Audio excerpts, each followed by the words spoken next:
नमस्कार दोस्तों, दैया जी स्टडी ग्रुप में आपका स्वागत करता हूं। मैं कमलेश विजाड़िया। अपने पढ़ रहे थे संधि। आज आगे शुरू करने से पहले हम कल जो किया उसका एक बार मैं रिविजन करा देता हूं आपको। हमने कल संधि टॉपिक है जो जीरो से एकदम जीरो लेवल से शुरू किया था और संधि के बारे में हमने कुछ जाना, फिर भेदों के बारे में भी पढ़ा। तो रिविजन में आपको बता दूं, मैंने सबसे पहले बताया कि संधि क्या है। दो वर्णों के मेल को संधि कहा जाता है। हिंदी में संधि क्यों आई? नए शब्दों के निर्माण के लिए हिंदी में संधि का आगमन हुआ। सबसे पहले संधि हिंदी में वर्णों में आई। इससे आगे मैंने बताया आपको कि संधि के क्या है, तीन भेद हैं। स्वर संधि, व्यंजन संधि और विसर्ग संधि। स्वर संधि के पांचों भेदों के बारे में भी मैंने आपको बता दिया था। दिगु, वे, दीर्घ, गुण, वर्दी, यण और आदि। दीर्घ संधि के बारे में भी मैंने आपको कुछ बताया और कुछ उदाहरणों के बारे में भी चर्चा की। दीर्घ संधि की परिभाषा आपको मैंने कल बताई थी कि अगर प्रथम पद के अंत में ए, ई, उ और री हो, वह द्वितीय पद के प्रारंभ में भी यही स्वर हो, तो ये अपना ही दीर्घीकरण रूप धारण कर लेते हैं या फिर आ, ई, उ और री में बदले जाते हैं। तो मैं आपको आज बताने वाला हूं कि आ का निर्माण कैसे होगा, ई का, उ का और री का निर्माण कैसे होता है। हम सर्वप्रथम आ के निर्माण के बारे में बात करते हैं। देखिए, अगर प्रथम पद के प्रारंभ में अंत में ए हो, प्लस के बाद भी ए हो द्वितीय पद के प्रारंभ में, तो आ बनता है। एक ये डेफिनेशन बनती है आ बनने की। चार डेफिनेशन बनेंगी, 2 नंबर, 3 नंबर और 4 नंबर। एक एक करके हम सब देखेंगे। अगर प्लस से पहले ए हो, प्लस के बाद में आ हो, तो आ बनता है। अगर प्लस से पहले आ हो, प्लस के बाद में ए हो, तो ही आ बनता है। अगर प्लस से पहले भी आ हो, प्लस के बाद में भी आ हो, तो ही आ बनता है। अब साथ ही साथ में मैं आपको आ, ई, उ और री चारों का बताऊंगा, लेकिन साथ में हम 2-4 उदाहरणों की भी बात करते चलेंगे। तो आ वाले उदाहरण हम पहले को देखते हैं। जैसे रामायण का हम संधि विच्छेद करेंगे तो राम प्लस आयन। इसमें आपने देखा कि प्लस से पहले भी ए स्वर है और प्लस के बाद में भी ए है और दोनों को मिलाते हैं तो आ बनता है। तो रामायण शब्द को आपको तोड़ने को कहा जाए तो आपका ध्यान सिर्फ और सिर्फ यहाँ पर आ पर जाना चाहिए। राम प्लस आयन, इस तरह आपका संधि विच्छेद सही माना जाएगा। इससे आगे दूसरे उदाहरण की हम चर्चा करते हैं। आप चौथी पांचवी क्लास से ही पढ़ते आ रहे हैं।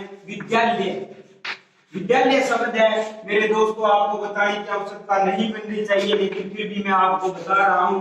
विद्या प्लस अन्य, विद्यालय का जो संधि शब्द विच्छेद होगा वो होगा विद्या प्लस अन्य। इससे आगे हम देखते हैं ई वाला नियम। ई का निर्माण दीर्घ संधि में कैसे होता है। इसी की भी 4 डिफिनेशन वैसे ही बनेंगी। जैसे ई के बाद में भी ई हो तो बड़ी ई बनती है। 2 नंबर है, प्लस से पहले छोटी और प्लस के बाद में बड़ी ई हो तो बड़ी ई बनती है। प्लस से पहले बड़ी ई, प्लस के बाद में छोटी ई हो तो भी बड़ी ई ही बनेगी। अगर प्लस से पहले भी बड़ी ई और प्लस के बाद भी बड़ी ई हो तो बड़ी ई ही बनेगी। इसी के लिए हम उसी तरह आ वाले की तरह पहले उदाहरण की चर्चा कर लेते हैं, फिर उनकी तरफ चलते हैं।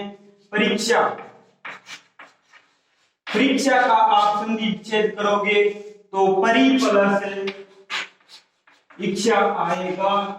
इच्छा में आपको ई छोटी आएगी या बड़ी आएगी, इसके बारे में मैं कल ही चर्चा कर चुका हूं। अगर अक्षय पेश है से पहले ई आएगी तो उसमें हमेशा बड़ी ई का प्रयोग किया जाएगा, न कि छोटी ई का। परी में क्या है, परी एक उपसर्ग है और उपसर्गों में छोटी मात्रा का प्रयोग किया जाता है। परी में हमेशा क्या है, छोटी ई की मात्रा का प्रयोग किया जाएगा। इससे आगे हम 2 नंबर देखते हैं। जानकी,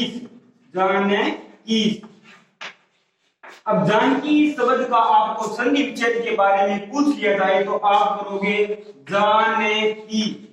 आपको बताने की आवश्यकता नहीं है, मैं पहले ही चर्चा कर चुका हूं कि जानकी शब्द एक स्त्री लिंग शब्द है। स्त्री लिंग में हमेशा मात्राएं का, बड़ी मात्राओं का प्रयोग किया जाता है। प्लस ईस के बाद में, प्लस ईस में भी क्या आएगी, एक बड़ी ई आएगी। अब देखते हैं कि जानकी स्त्री के लिए प्रयुक्त किया जाता है, सीता माता के लिए जानकी का शब्द का प्रयोग किया जाता है। और जानकी इसका अर्थ होता है स्वामी। जानकी के जो स्वामी है उसे श्री राम को कहा जाता है, तो जानकी क्या है, श्री राम का प्रायव्याप्ति भी माना जाता है। इससे आगे हम देखेंगे ऊ वाला नियम। अगर आपको वीडियो पसंद आ रहा है तो लाइक जरूर कर दें, शेयर भी करें साथ साथ। ऊ की तरफ हम बढ़ते हैं तो देखते हैं ई, आ और ई की तरह वो ही चारों डेफिनेशन यहां पर बनेंगी। प्लस से पहले भी छोटा ऊ और बाद भी छोटा ऊ आएगा तो फिर इन दोनों से मिलकर बड़े ऊ का निर्माण होगा।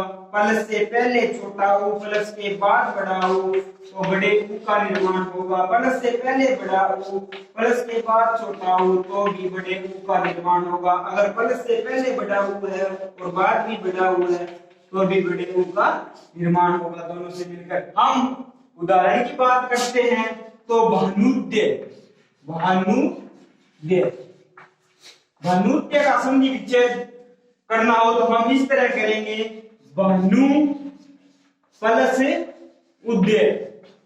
तो पहले भी छोटा हो और बाद में भी छोटा हो, दोनों मिलकर क्या है, अपना दीर्घीकरण रूप धारण कर देते हैं बड़े ऊ में। भानुद्य शब्द आपको शब्द शुद्धि में ऐसे लिखा हुआ मिलेगा और यही सही माना जाएगा। भदुल्लास, भदुल्लास। कल भी मैं इस उदाहरण के बारे में आपको बता चुका हूं, आज बताने की आवश्यकता मेरे को नहीं होनी चाहिए, लेकिन फिर भी आपको मैं बता देता हूं। भदु प्लस उल्लास, क्योंकि भदु है एक स्त्रीवाचक शब्द होता है और स्त्रीवाचक शब्दों में बड़ी मात्रा का ही प्रयोग किया जाता है। इससे आगे हम देखते हैं री वाला, एक बच गया है री। री को हम देखेंगे, अगर प्लस से पहले क्या है, छोटी री और प्लस के बाद भी छोटी री हो तो ये दोनों मिलकर बड़ी री का रूप धारण कर देती है। जैसे मातृण, बहुत ही अच्छा उदाहरण है मातृण। मातृण का संधि विच्छेद होता है मातृ प्लस ऋण। मेरे ख्याल में दीर्घ संधि आपको समझ में आ गई होगी। दीर्घ संधि के अन्य उदाहरण है जो अपनी बुक से आप पढ़ लेना। इससे आगे हम गुण संधि स्टार्ट करते हैं और गुण संधि को 2 मिनट में हम कंप्लीट करेंगे जल्दी जल्दी। गुण संधि, गुण संधि, गुण संधि में मैं आपको एक सूत्र बताऊंगा, वो रट लेना। सूत्र है जी अपना, अरे एक ओ भी गुण 6, अरे एक ओ भी गुण 6, गुण 6। संधि का नाम ये सूत्र अपने आप ही बता रहा है कि गुण संधि की चर्चा हो रही है।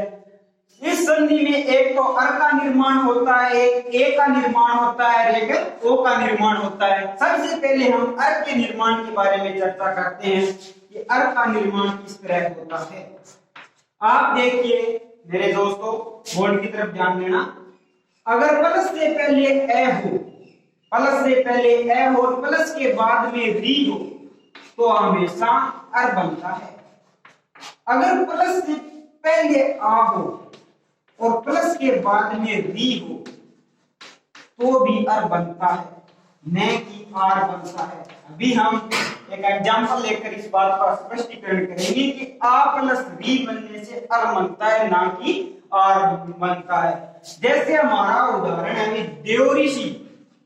देवऋषि में हम देखेंगे संधि विच्छेद होगा देवऋषि का, देव प्लस ऋषि। तो प्लस से पहले हमारे पास ए आया, प्लस के बाद में री आया, तो ए और री मिलकर दोनों से अर का निर्माण हो गया। देवऋषि में देखेंगे कि अर का निर्माण हुआ हमारे पास, तो ये क्या है, नंबर 1 है, तो ए और री का अर्थ बनता है। ये हमारा सही स्पष्टीकरण हुआ, सही हुआ, ये बात क्या है सत्य है। लेकिन आ वाले में हम देखेंगे राजऋषि। राजऋषि, तो राजऋषि का हम संधि विच्छेद करते हैं तो राजा प्लस ऋषि संधि विच्छेद अपना सही माना जाएगा।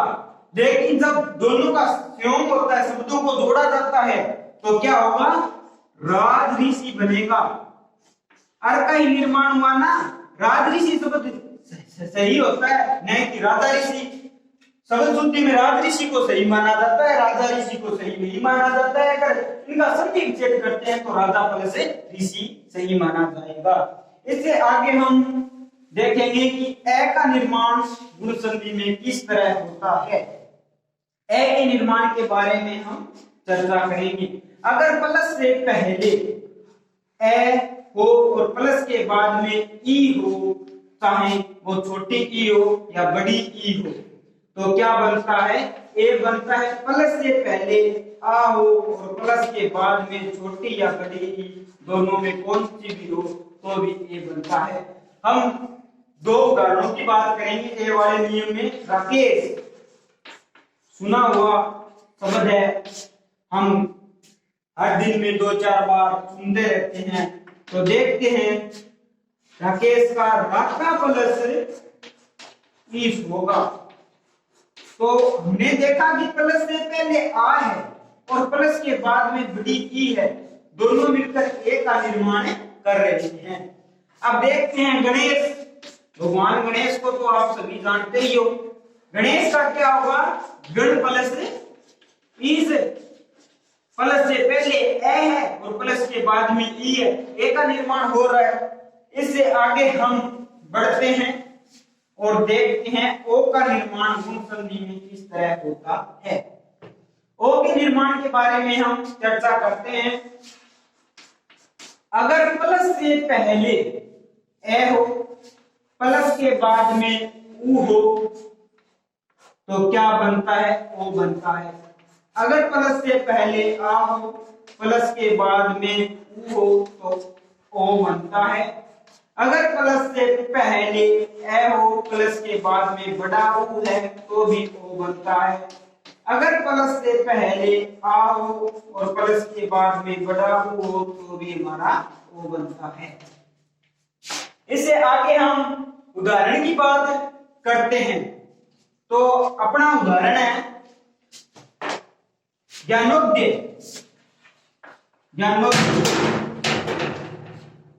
ज्ञानोदय का हम संधि विच्छेद करेंगे तो ज्ञान प्लस उदय आएगा। मैंने आपको बताया कि प्लस से पहले ए हो, प्लस के बाद में ऊ हो, तो ओ का निर्माण होता है। और इसी प्रकार इस उदाहरण में हमने देख भी लिया है। एक महोदय शब्द और लेते हैं, महोदय। तो महोदय का संधि विच्छेद होगा, वो होगा महा प्लस उदय। तो मैंने आपको बताया कि प्लस से पहले आ और प्लस के बाद में ऊ हो, तो ओ का निर्माण होता है। हमारी गुण संधि यहीं पर कंप्लीट होती है। अगर आपको फिर भी गुण संधि की पहचान नहीं रहती है, तो एक बात आपको मैं और बता दूं, कोई भी शब्द दिया हो और उस शब्द पर अर की मात्रा, ये मात्रा ए की और ओ की मात्रा लगी हुई हो, तो आप अपनी आंखें बंद कर गुण संधि पर टिक कर देना। आपको कोई भी संधि गलत नहीं बता सकता है। अगर आपको फिर भी याद नहीं हुआ है तो वीडियो को एक बार फिर से देख ले। अगर आज की वीडियो आपको पसंद आई है तो लाइक शेयर, अगर मेरे से कोई कमी रह गई है तो कमेंट जरूर करें। धन्यवाद वीडियो को पूरा देखने के लिए।